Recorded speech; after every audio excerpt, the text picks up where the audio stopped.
Здравствуйте, дорогие! Фонд и добрые люди, которые нам помогают. Я мама у Богдана Нутрихина. В настоящее время нам очень нужна ваша помощь.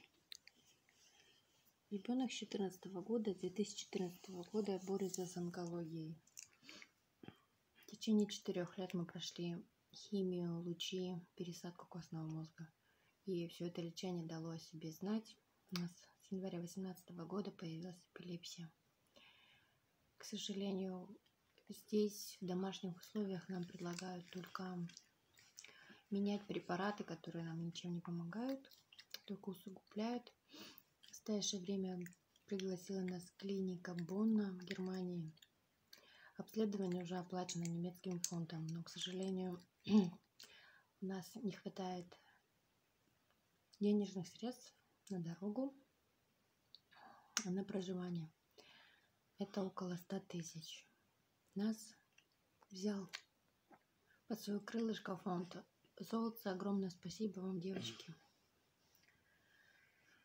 Но, к сожалению, без помощи реальных людей нам тоже не обойтись. Обращаемся к вам. Помогите нам, пожалуйста. Надо ребенка хорошо обследовать и подобрать правильное лечение, правильные препараты. У нас каждый день приступы меняющиеся. Каждый месяц они какого-то другого характера. И недавно, буквально 21 декабря, появились настоящие с падением, с посинением. Мы будем бороться, искать, не будем останавливаться. И хочу вам сказать огромное спасибо, что вы с нами, что вы нам помогаете. Богданчик должен победить. Победил онкологию, должен победить и эпилепсию. С Новым годом вас всех и огромное спасибо.